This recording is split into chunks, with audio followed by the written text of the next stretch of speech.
UFC 259, the biggest card of the year, at least on paper. One of the biggest UFC cards of all time has passed.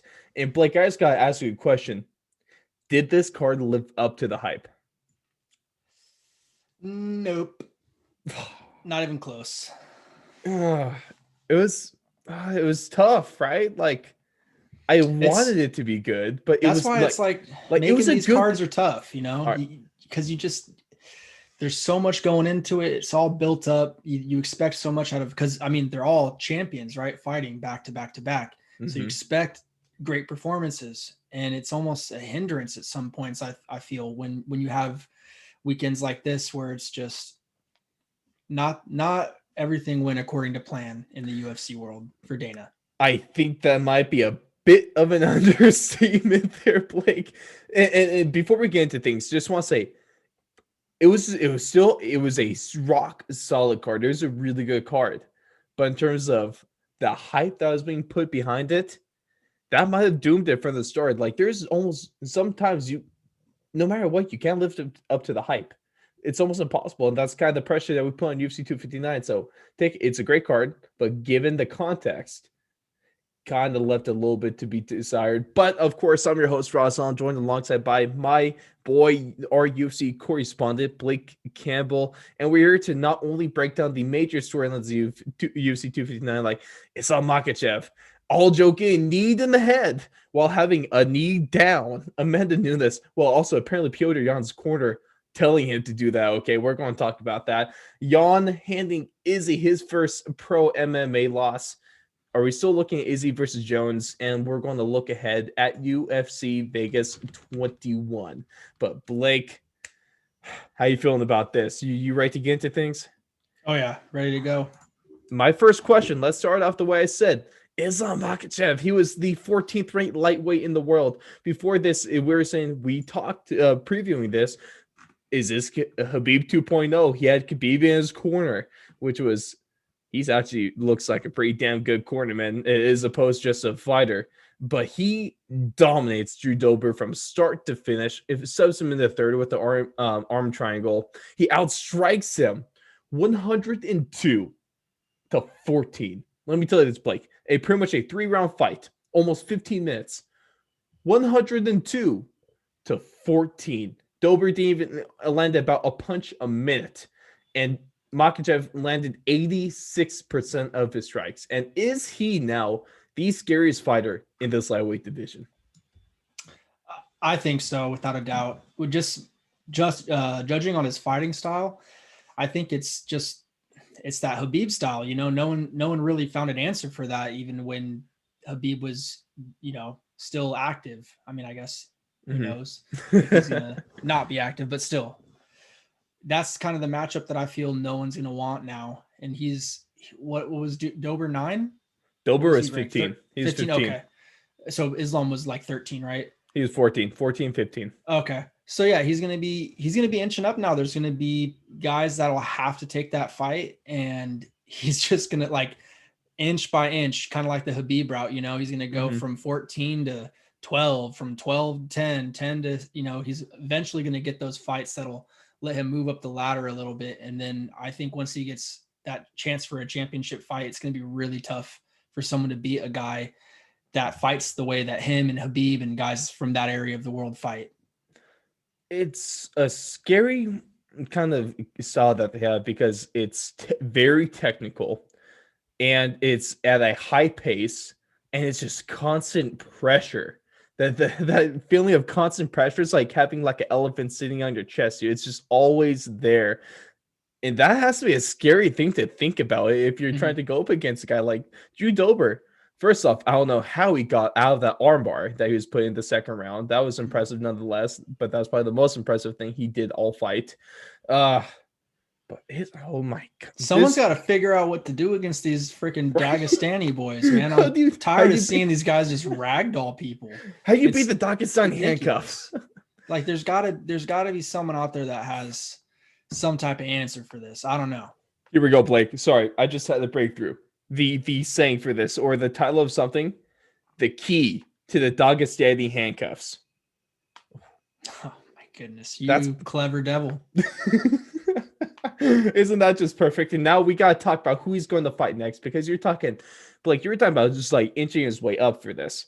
I don't think there's any inching with this. He goes right into the top 5 opponent next, and he should fight at least Tony Ferguson, and he should wipe the floor with Tony Ferg. I mean, I don't know about the whole top 5 right away. I think he could still be built up a little bit, because I mean, let's be honest, he's not an exciting guy. The way that he fights, the way that Khabib fights, it's just not exciting. If you think that's exciting, then I don't agree with you. So I think that he's going to have to fight someone that's ranked above him, but I don't think it's necessarily like going to have to be a top guy yet. So you thinking maybe people are talking the rematch with Rafael dos Anjos? That's what I was going to say. Like you could throw him an RDA because they were supposed to fight. Maybe, I mean, I'd feel bad for Dan Hooker if he got that, but I'm cool with the rebooking. Dan, coming off of like that kind of loss to Michael Chandler, there's no need to put him up against the Islam we don't need that. You know? Give him McGregor. McGregor's ranked number 6 now. McGregor is not. He'd rather just retire for the 6th time. Yeah, he wouldn't take that fight. Hell no, he doesn't. But yeah, it's tough to say who he fights next. I do not mind that RDA fight, but I could also see them going the Iaquinta route or the Fajeda route, or maybe even a Kevin Lee route, because Kevin Lee and Khabib had some beef. No way Iaquinta take this. He goes just full time into selling houses. Yeah, I thought he pretty much was already there. Yeah, right. And so he's definitely going to be there. Now, I know you want to do this whole slow burn because he's not exciting, but I think if you have dominance like this, I want to see him get thrown into the Sharks. People are trying to talk him up. He's saying that he can't, so let's prove it. Honestly, I like the Tony Ferguson fight. I want to take it up a step. I know it might be mean to do it to this fighter, but I truly believe that right now, Islam Makhachev has what it takes to beat Charles Oliveira, the number 3 ranked lightweight in the world. I just think you're going way too fast with this guy, dude. Like, he's just not exciting. Like, please tell me how much you would pay to watch. Is Charles Oliveira exciting too? He's a lot more exciting than Makhachev. He knocks people out, actually, and stands up with people. I mean, Makhachev, were you really entertained during that fight? No, I wasn't entertained. I was just impressed and a little scared. Yes, I'll agree. I was impressed. Absolutely. And that's the same feeling I kind of had with Khabib. It's like, it's impressive, no doubt, but it's not weird something what you that's do with going to these move fighters. the needle. It's a weird way because you have to find a certain way to market these guys. I feel like that has to be the hardest part about these fighters is marketing. It helps them. These guys too when they have nations behind them. Like that, like Conor McGregor. There's not many Irish fighters right now, I think, in the mainstream. So he has like basically a whole nation behind him, backing him. Habib and the Dagestani boys, like they're gonna have all of Russia behind them. Like all the Middle Eastern people are gonna be probably rooting for him most likely. So yeah, I forgot where I was going with this, but that's how you market him. I don't think Makhachev needs to be given these high profile fights yet, because like there's still so many stories left to unfold in that top 5 right now. Like let's settle these stories up in the top 5 first, and then Makhachev come, because dude's fought once in 2 years, man. Like, come on, give me a break. This guy needs to fight a top 5 guy, Ross. Come on. I think I like the Tony Ferg fight. I don't like the Charles Oliveira fight. I don't think they should fight. I just want to say right now that he would beat Charles Oliveira, but I don't think they make that fight. I do think they make the Tony Ferguson fight though. But if they do make that fight, I feel bad for Tony because he doesn't deserve that. Like same thing with Charles or with Dan Hooker. There are 2 guys that kind of need a win, and if the 2 guys that need a win, you don't give them Islam Makhachev. Yeah, you don't give him a guaranteed L. Right? That's just messed up, man. Styles make fights, and that's a rough style to make fights with. And let's go from that to the first title fight of this card, and that was for the first time ever, a title has changed hands due to disqualification. One of the things that I'll mention, but this was throw it back a couple years to Anthony Smith when he fought John Jones. This is something that almost happened, but not quite. But that's a point I want to touch on in a couple minutes here. But Aljamain Sterling is your new bantamweight champion of the world. He is 1 for 1 in his title fights, and the knee that Piotr Jan landed on Aljamain Sterling was vicious. Yeah, I don't really have much to say about the fight besides the fact that was just, I think, the most blatantly illegal strike I've seen Right. in my viewership of the UFC. Yes. I've been watching religiously since probably like 2015, 2016, but I've been kind of paying attention since like 08. Mm-hmm. So I mean, I've seen like the Hendo shots. I've seen some crazy unnecessary strikes. We've seen some the after Silva the horn versus stuff. Bisping comes to mind as well. Yes. Even the Eddie Alvarez and Dustin Poirier fight, the first one.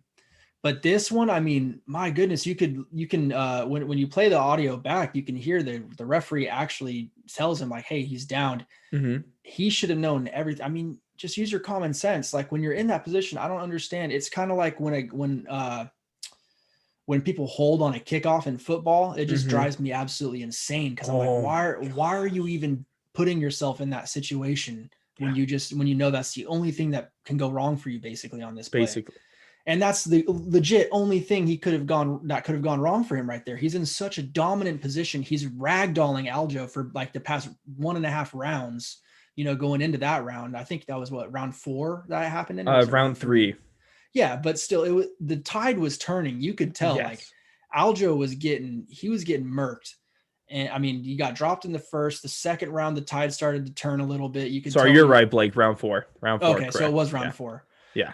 But yeah, man, that strike was just so freaking gnarly. It disgusted me. I know, dude probably didn't have the most ill intentions throwing it, but. Well, his corner did say, apparently what Khabib ended up saying is because he was in the area during that fight, and Piotr Jan's, of course, Russian. His course speaking Russian. Khabib speaks Russian, so he understood them. Apparently, they said to throw the knee.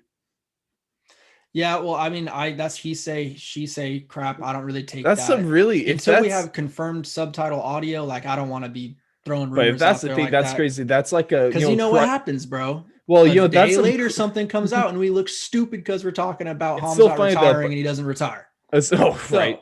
But assuming that's true, though, man, that's like you remember the original Karate Kid when the coach just goes, end him. That's what Piotr Jan did, dude. Just straight up teed off on Aljo. Yeah, and I'm not saying all I'm saying is he's not a bad guy. Aljo's not a bad guy. Like, no one in this situation is a bad guy. I think I just think it needs to be ran back, and Aljo is probably one of the luckiest human beings on earth. Like, let's call a spade a spade. Because like, he was losing that fight. He was hands down losing that fight for sure. And now on 2 of the cards he was losing. So exactly. And on the one card he was winning, he shouldn't have been. Yeah. But also, I just want to say we talked about this when it happened, Blake, in our fourth along group chat. Why is anyone criticizing Aljamain Sterling in this situation? Why? There is no reason to criticize him. That dude, it's not like he was playing it off. That was a heavy knee. There was a big difference between that knee and the Anthony Smith, the one that hit Anthony Smith. Because you could tell, like, Anthony Smith didn't get freaking destroyed. Aljamain, you could tell he got rocked. He pretty much got knocked out with that knee. He probably got a flash KO. I wouldn't be surprised. That's what it looked like to me. And then we have all these guys, making fun of him, criticizing him for taking the belt. What else is he supposed to do? Aljamain Sterling doesn't make the rules. Dude, he doubled his paycheck. He got freaking so much money from he's going to get he's a champion now. Probably. He's going to get sponsorships. He's going to get all that jazz with being a champ, and he's going to get pay-per-view points for the next time they fight. Exactly. So, and it's not like dude's winning. Right? It was visible. It's not like he just gave up. It's obvious when fighters just kind of take the win, I've seen a lot of people online have the same thought, and I think I said this as well. I think that decision should not even be in Aljamain's hands. It should be completely up to the referee, completely up to the medical professional that's on the assigned to the cage. That's what they did. But you shouldn't be giving him a 5-minute rest period and saying like, oh, just take your time, like, just blah blah blah, just sit right there, no coaching. Like, no, dude, you should be you and the medical guy talking, observing, and asking whatever questions you need to the fighter that's in whatever condition, and then you make your decision. It should not be like, let's wait 5 minutes and see, let's ask him if he's ready to go. Like that's just not how it should be. It should be you guys doing your jobs. Let him do his job. His job is to fight. His job isn't to satisfy everyone in the world and put his life on the line. It's just to do, to perform. And if he's not fit to perform, it shouldn't be his call to say I am or am not. Like some dude threw an illegal strike. It's done. Blatantly illegal strike. It's done for. Like that's it. That's all. That's all it is. And eye poke is a different story, when it's not intentional, but or like a nut shot or something like that. But this right here, man, it was knee, point of the knee to the skull, like temple damn near. Like it was heavy. You heard the shot. You heard the shot. That was a bad shot. And one of the other points, there's a lot of people criticizing Aljo, like for some pictures that came out with him partying with the belt and stuff like that. I mean, yeah, he's champion. That's his belt. I would party with it too. You act like you won't? Absolutely. Okay. I'm UFC champ. Dude, I got this 10-pound gold strap around my shoulder, okay? With diamonds and rubies and I'm partying with that. How many people can say they're UFC champion? Yeah. I know it's on the best way possible, of course, but end of the day, the champion of the world of the bantamweight division is Aljamain Sterling, and there is no disputing that fact. There's no disputing that fact. And so Aljamain, he does not deserve any criticism in this situation. It's a lose-lose for him. Also, Blake, I just want to make the point real quick that this is completely different from the Anthony Smith situation. The Anthony Smith situation, that was an illegal knee, but like you kind of talked about, it wasn't a heavy, it wasn't kill shot. It wasn't kill shot like Piotr Jan landed. And that was something where Anthony Smith, where we shouldn't diss Aljo for not doing what Anthony Smith did. We should just praise Anthony Smith for what he did, because he lost that fight 50-45. He was honest with himself and with everyone around. Like with Aljo, like we said, a completely different story. Dude was not in the right position to be making a decision because he got blasted. Exactly. It's two different things. And at least Dana White already said, Aljamain already said in a tweet that they're going to run this back as soon as possible. So we can just shut up. You're going to get this eventually. Just deal with it. Like, I don't know what else to tell people. Just deal with it. It's no big deal. If Piotr Jan wanted to still be champion, he would not have thrown an illegal knee. That's it. It's simple as that, Blake. Simple as that. Well, and he's going to run it back. So we'll see. We'll see who's the real champ anyway, unless Piotr Jan lands another illegal knee. Well, then we'll see then that'll tell us, like, he's a cheater. He can't control his emotions. That's something that's very much a part of the game. And then give us that tease fight between Aljamain Sterling and Henry Cejudo. What happened? Do you see that tease? There's a little joke because Aljo and Cejudo had a little stare down a while ago. They had some beef, like while Cejudo was still fighting. So Aljo posted a picture, like with him staring down Cejudo. Yeah, he's just probably playing. No, they are playing, but that would be tons of fun. And then the problem with this, it was a great card up until this point. I mean, we started with like 4 straight finishes and stuff like that. And then we had this whole illegal knee kind of take the air out of the card. And then we go from this to one of the quickest title defenses you'll ever see, because Amanda Nunes went to the octagon and immediately subbed Megan Anderson 2 minutes into the verse via an armbar. She outstruck her 19-2 and had her rocked a couple times. Well, it wasn't even just an armbar too, right? She had her in a triangle as well. Well, it was a like a leg triangle, leg lock, leg triangle armbar, and then like an armbar. Is like, dude, she was getting murdered. And then she even did the Charles Oliveira move where she tucked the arm too. She took the arm. It was rough. I mean, there's not much to say about this fight because it just seemed like there was two, athletes on completely different levels.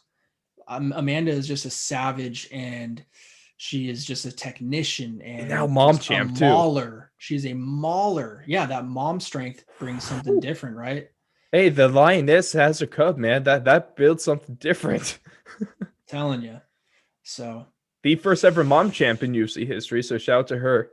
It just there's Amanda Nunes in either the 135 or 145 pound division. There's a reason we don't have any rankings of the 145 pound division on the UFC, because Amanda Nunes has not only killed the women's featherweight division, she's straight up taken the giant nuke to that division, because there's no one that could hold there's only that could even step into the octagon with her. Because even the 135s, like we got Amanda Nunes at top.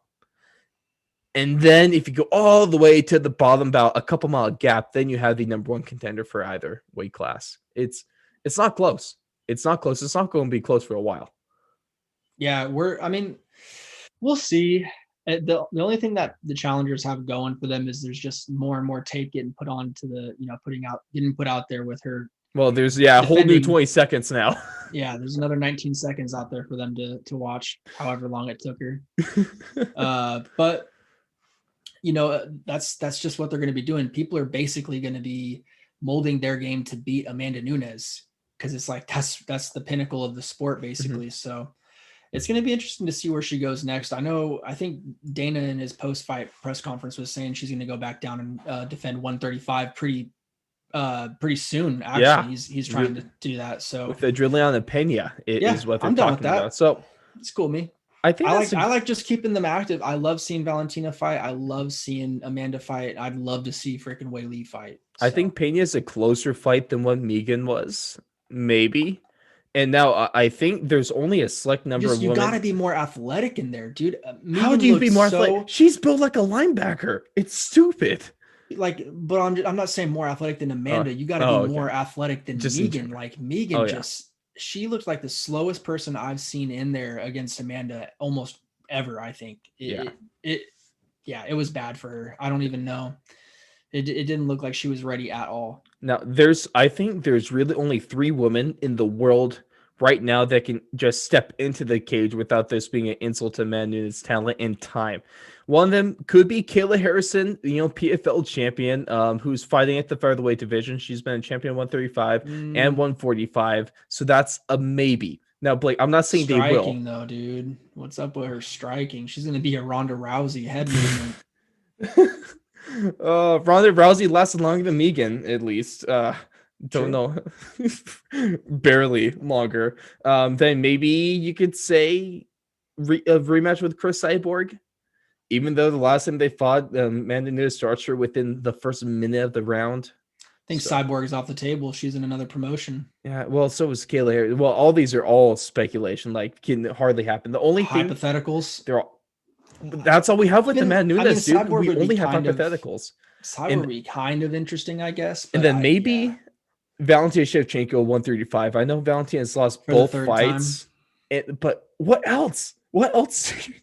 Just keep giving her newcomers. It's not like just keep giving her a hard answer. What? Just keep building the rubies on her belt for the title defenses, and that's all we're doing. Why not?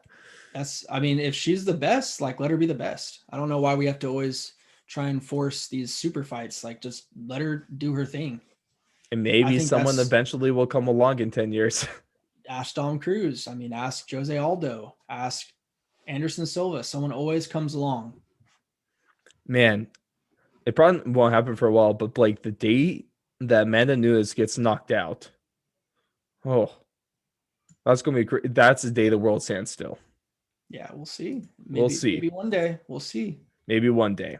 And then let's go from that to the last fight of the night. This was the super fight when Israel Adesanya, your UFC middleweight champion, moves up to face Jan Blachowicz in his light heavyweight championship. And would you believe it? Jan Blachowicz all but dominates the previously unbeaten Israel Adesanya to hand him his first professional MMA loss. Israel Adesanya now 20-1, with 2 judges scoring this 49-45 and 149-46. 2 of the 3 judges gave Izzy the 3rd round, and then 2 of the judges also gave Jan Blachowicz a 10-8 in the 5th, which I do agree with. Now, the crazy thing here, Blake, is that Israel Adesanya, arguably the most technical striker in the UFC. He's one of the best. He's the best striker in the middleweight division. We all know him for how good he is. It just keeping guys at range and hitting them. Jan Blachowicz almost doubled Israel's striking output, 144 to 99, and was able to land 67% of his shots on Izzy. Izzy just landed 54% on his own. And then where there's all this talk, previously, how the people can't take Israel outside down. That's one of the things where he actually has really good takedown defense. Jan lands 3 of 5 takedowns and just kind of stifles any sort of attack that Izzy was able to put out. And it's what can I say? But besides, it's time to put some respect on Jan Blachowicz.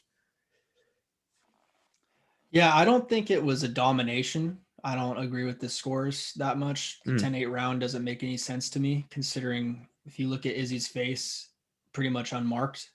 I guess it was just the fact that he was able to keep him, Jan just in the dominant position on the ground for the round.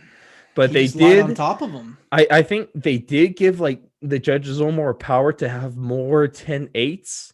Maybe that played a role, but I'm not sure that was 10. I would say 10-9. That was easily a 10-9, but I think that Jan easily won 3 rounds. Yes. Maybe 4. But he never got a 10-8 round, in my opinion. I don't know. Whatever, though. I mean, Jan for sure won comfortably. Yes. I don't think he dominated, but he won comfortably. The first 3 rounds were a little closer than the last 2. The last 2 rounds, when he was able to get that, get the fight to the ground like he did, then it was pretty much over. I mean, you could tell those extra pounds are just, you can't really do too much about that. Well, it was about Jan's about 225 when he's all rehydrated. Is he still at 190? He's cutting to 205. Izzy walks around 35-pound difference on the ground. That's going to have an effect on the fight. And not just like it's 35 pounds regular dude. No, it's 35 pounds specimen, professional athlete, mercenary on top of you. Polish power. That's 35 pounds of Polish power. It's kind of different. So I think it's a little bit of a wake-up call for Izzy and to everyone, honestly, to anyone thinking that this double champ stuff is easy. And someone made a great point on I forget which show I was watching, but it's like it's not like you're a featherweight going up to a lightweight like Conor McGregor did, 10-pound difference. You're going middleweight 185, people are cutting to light heavyweight, 205. That's 20 pounds. That's just cutting though. So I mean, imagine what you're rehydrating to, like you said. So it's a big freaking deal. And that kind of, it just goes to show you got to be super prepared at this level. Blake, you have to imagine it's almost like weight classes are a thing for a reason because, bigger guys have an advantage. Right? You don't say. And that's the thing is like, Jan didn't necessarily beat him up. No. I would have liked to have seen him get a little more damage, on the ground when he was in those dominant positions, but he also didn't need to.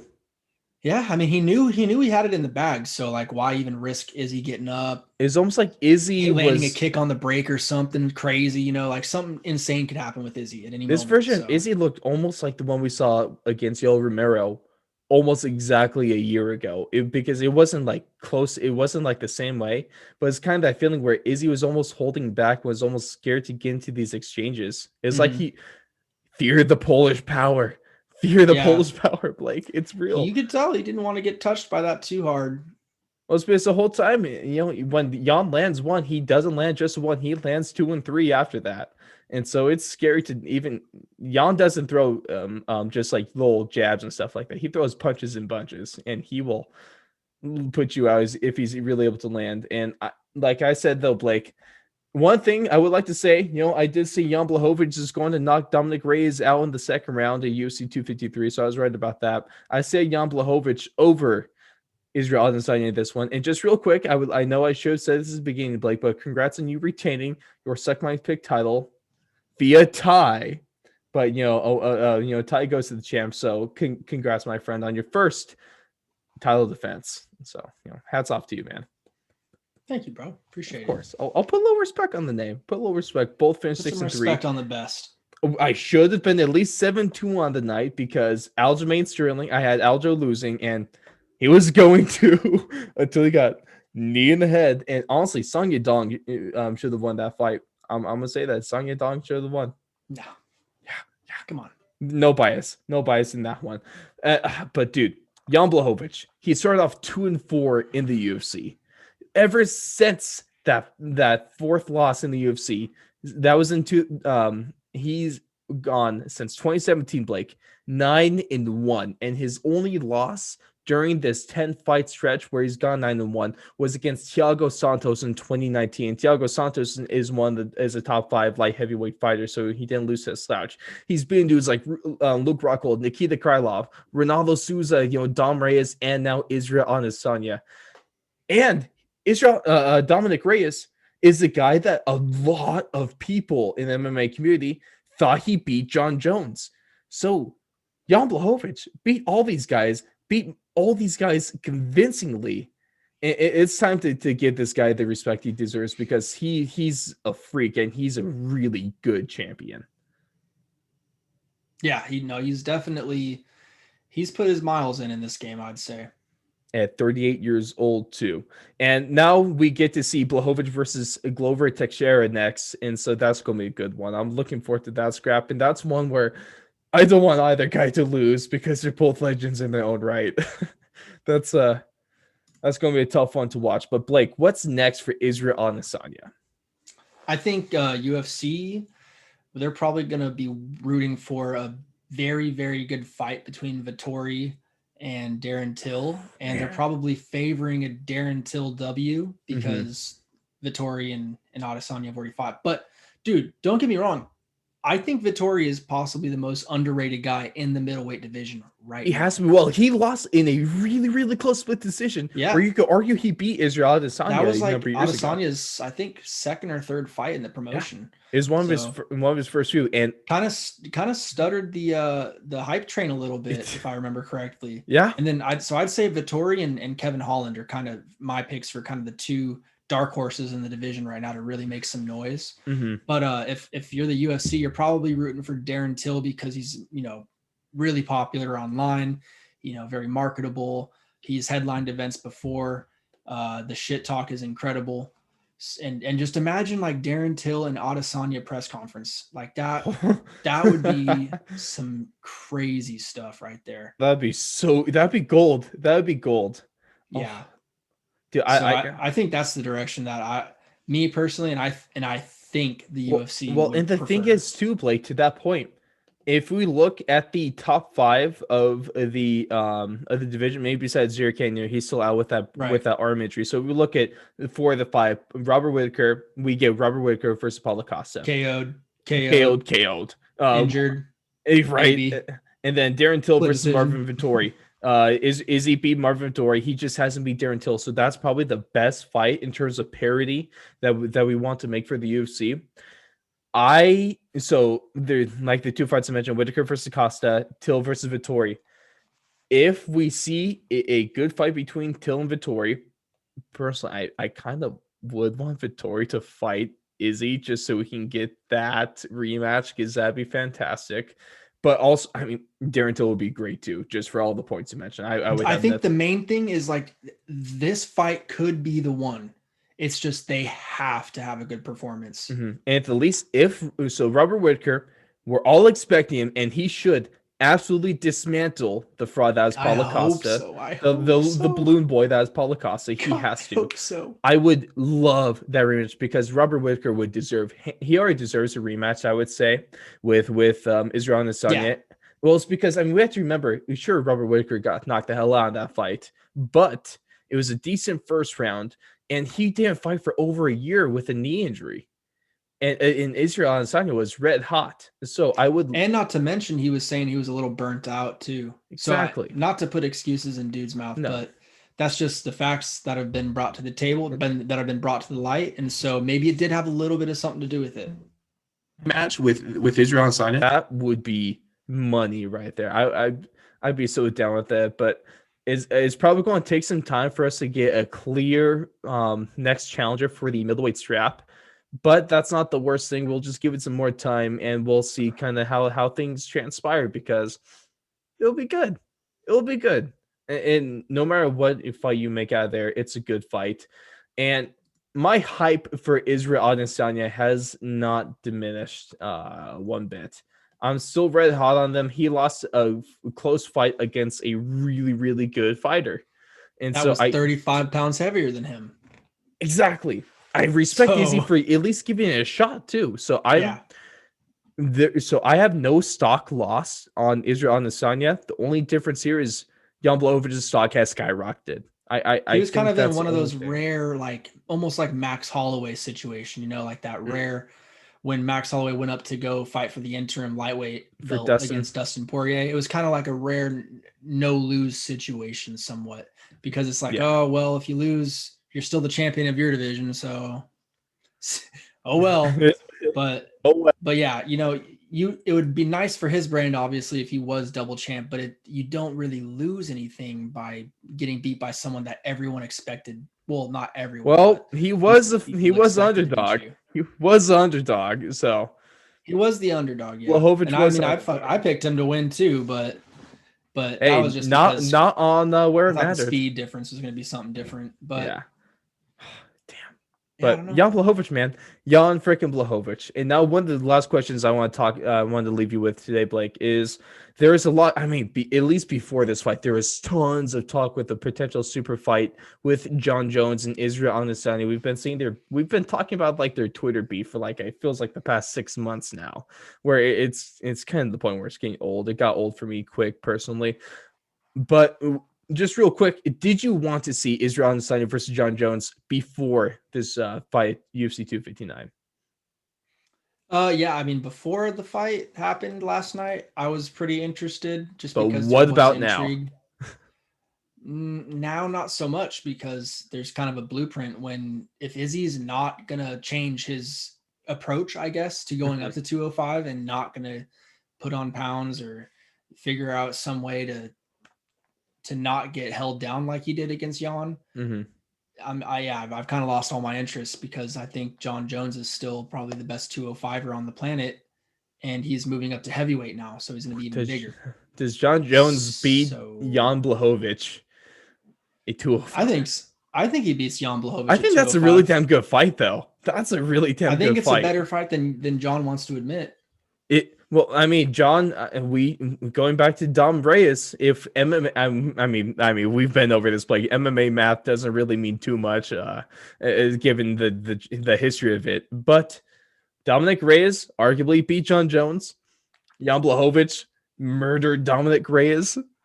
I think there's a really good fight there. I really do. But if we're doing all this, we're putting all this into John Jones being a heavyweight fighter. I want to see at least 2 heavyweight fights with him, at least 2.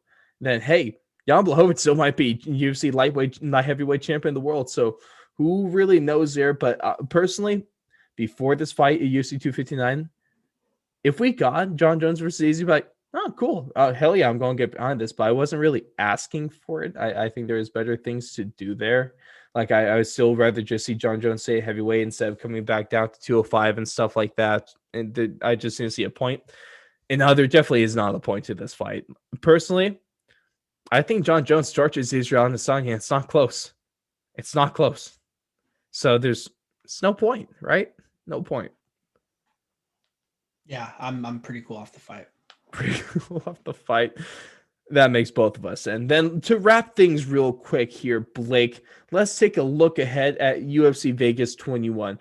Belal Muhammad against Leon Edwards. Our boy Bully B is finally getting his chance. Main event Muhammad. And I'm stoked for this main event because it could be really good. Either Leon Edwards probably gets a title shot with the win here, or we see Belal Muhammad change his entire career with what could be a career-defining win on Saturday. So, man, I'm super excited for this. But there's more than just that fight going on. So, Blake, I want to know what fights you're looking out for the most besides this main event. Oh, some Blake's bangers, huh? Blake's bangers, Okay. baby. Give it to me. Let's see. So there's some intriguing names on the prelim card, but there's not really too many fights that I'm really intrigued by. So I'm going to skip straight over to the main card. The first fight of the night for the main card beginning at 5 p.m. Pacific time on Saturday. Eric Anders versus Darren Stewart. I believe he's the dentist, right? Is that his nickname? That should be a great fight. They're both primarily strikers. They should be standing up for the majority of the fight, I would assume, unless someone wants to be crazy. So I think that should be a really good fight. Angela Hill, you already know how I feel about her. She is probably, Beast, right. in my opinion, one of the most exciting women in the sport. And she's fighting against Ashley Yoder, another woman who just freaking brings it. So that Don't should let be the record deceive fight. you with Yoder. Don't let the record deceive you. I think another good fight is going to be the Scavin Tucker fight versus Dan Ige as well. Thank because you. I mean, Dan Ige, every single time he fights, it's like, it's pretty much performance bonus. Dan Ige is 50K? so damn excited. Yeah, Dan 50K Ige. Yeah, yep. So you already know what you're gonna get with that. And then And with this too, I would like to say with Dan Ige right now is at number 9 in this really stacked featherweight division that you could argue is better than the lightweight division. So a good win here could get him that much closer to a top 5 fight. Yep. And I think so. Those are probably the 3 fights that I would say are, besides the main event, the 3 fights that I'm looking forward to the most. I really don't understand the co-main event. Like, well, what's there not to understand? I guess the appeal of this fight is they've both been knocked out by Johnny Walker, but I mean, come on, Ryan Span's still a fun fight. And Blake, here I love the Blake's bangers. I want to throw one more fight into there, and that's Ben Rothwell versus Philippe Lynch. 2 guys. I mean, Lynch, he's had some good showings. It's been a little bit of a rocky promotional debut. Of course, he came to the UFC last summer. But Ben Rothwell looks like he still has some recent wins. Philippe Lynch looks like he could be one of these, maybe not as good as what Chris Dawkins has had in terms of his arrival to the heavyweight division, but he could get up there maybe a little closer to like almost a Marcin Tybura kind of guy, which of course I'm actually looking forward to because we're gaining Marcin Tybura against Walt Harris. So that's going to be a good fight for either fighters, but I'm looking forward to this. I the good news is they're heavyweights. So those usually go really, really fast and someone gets knocked out, or they take a really long time and it's boring and they're just tired. And with a guy like Ben Rothwell, we always have a chance to get another one of those post-fight interviews where he gives a little evil laughter and puts his hand up. Yes. Yes. Still one of the most iconic post-fight interviews ever. I freaking love that one. But Blake, that's going to do it for us, man. Like we said at the beginning of the show, might have been overhyped, but all in all, a fantastic card. And there's a lot that is going to come out of this. And Amanda Nunes is still the baddest mofo on the planet. And no one can hold a flame to her. No one can hold a flame to her. She's scary. She's really scary. Yep. Maybe top 5 MMA fighter of all time. In terms of dominance, I think we might be able to start making that conversation where she's just one of the greatest to ever do it. And the best part though, Blake, is that she's a double champ and she's actually defending both belts, going back and forth. I mean, simultaneous. Yep. Better than Conor McGregor. Hey, cool, you won both, but that's I think that's a different story. Defenses. You got to get that title defense. Piotr Jan, no title defenses. He's a fake champ. Aljo is a more legitimate champ than he is. Well, not yet. He's got to win the rematch. And I just want to say we'll get there when it's closer, but that rematch has a chance to be a lot closer than people may be giving Aljo credit for. But Blake, that's going to do it for us on this edition of UFC Talk. Thank you for coming on, my man. Always a good time to hear the Blake's bangers and to get your side of the story about everything UFC, my friend.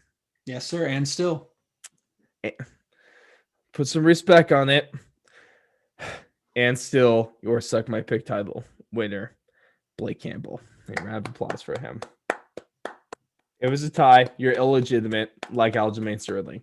Ladies and gentlemen, check us out on Patreon, www.patreon.com/4thandlong. Check us out on 4thandlong.com/UFC for all 4th and Long UFC content. And big thank you to our Patreon sponsors, Ray Rodriguez, for all your card collecting needs. Follow at the Big Bat Box on Instagram. Shout out to Neil Wiley and his YouTube channel, Chosen Problems, and Ryan Watson. That's going to do it for us, ladies and gentlemen. Have fun watching Main Event Muhammad the baddest mofo on Twitter in this week's main event, UFC Vegas 21.